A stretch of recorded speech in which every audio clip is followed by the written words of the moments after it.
নিটে 72 ঘন্টা সময় প্রশ্ন ফাঁস নিয়ে কোনো সন্দেহই নেই। পর্যবেক্ষণ শীর্ষ আদালতের প্রশ্ন ছাপা ও ফাঁসির সময়ের ব্যবধান জানতে চায় সুপ্রিম কোর্ট। জানাতে হবে সুবিধাভোগীদের তালিকা। বুধবার বিকেলের মধ্যে কেন্দ্র, এনটিএ ও সিবিআই কে রিপোর্ট দেওয়ার নির্দেশ। নিট ইউজি মামলার পরবর্তী শুনানি বৃহস্পতিবার। सबसे इम्पोर्टेंट तो है कि सीबीआई से स्टेटस रिपोर्ट मांग लिया है कोर्ट ने कि अब तक क्या है, और इसके अलावा एक फॉरेंसिक एनालिसिस करने के लिए सुप्रीम कोर्ट ने बोला है कि ताकि कोर्ट उस इश्यूज़ को आइडेंटिफाई कर पाए कि कौन से जेन्युइन स्टूडेंट्स हैं और कौन से स्टूडेंट्स खराब हैं। इसके अलावा बाकी और बहुत सारी डायरेक्शंस दी गई हैं कोर्ट के अंदर है, और थर्सडे को मैटर जो है वो लिस्ट करा गया है। कोर्ट ने हियरिंग के दौरान इस चीज़ को माना कि इसमें तो कहीं कोई डाउट नहीं है कि पेपर लीक नहीं हुआ है।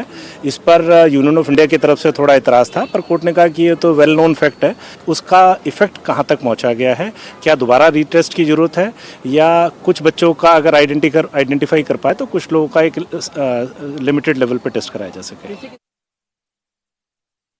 তাহলে সুপ্রিম কোর্ট এইটাকে জানিয়ে দিল যে প্রশ্ন ফাঁস হয়েছে এবং এর সঙ্গে একটা দুর্নীতি জড়িয়ে আছে। এর ব্যাপ্তি যদি আরো বড় হয় তাহলে এই পরীক্ষা নতুন করে নেওয়ার কথাও বলেছে। তার মানে আমরা যেটা বরাবর বলে আসছিলাম যে কেন্দ্রীয় সরকার যে যুক্তরাজ্যীয় কাঠামোর কোনো কিছুই তোয়াক্কা করছেন না, কোনো কিছুই যে মানছেন না, আজকে সুপ্রিম কোর্ট সেটাতেও জানালেন। এবং আমার ধারণা খুব দ্রুত সুপ্রিম কোর্টকে আমাদের রাজ্যেও এই ধরনের সিদ্ধান্ত হতে হবে যে রাজ্যের পরীক্ষা রাজ্যই নিয়ে কেন্দ্রীয় স্তরে নিয়ে এগুলোকে বিপর্যস্ত করে লক্ষ লক্ষ পড়ুয়ার জীবন নিয়ে ছিনেমিনি খেলে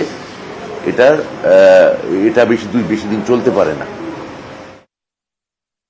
সরকার আগেই স্পষ্ট করেছে সুপ্রিম কোর্ট যা বলবে আমরা সেই পথ বা সেই পন্থাতে চলব। তদন্তও চলছে, বহু জায়গায় মানুষ অ্যারেস্ট হচ্ছে, এই ধরনের অপরাধের শাস্তিও আমরা বাড়িয়েছি। প্রশ্ন পাওয়ার সমস্যা বিভিন্ন রাজ্যে হয়েছে, এমনকি আমাদের বিরোধী দলের নেতৃত্বরা, সে রাহুল গান্ধী থেকে শুরু করে অন্যান্য নেতৃত্বরা, এ রাজা থেকে শুরু করে তারা লোকসভাতে অ্যাকসেপ্ট করেছেন যে হ্যাঁ এই ধরনের সমস্যা গোটা ভারতবর্ষের সমস্যা। তদন্ত হচ্ছে, তদন্তে সব ধরা পড়বে, তদন্তে কোনো অপরাধী ছাড়া পাবে না, এটুকু গ্যারান্টি আমরা দিচ্ছি।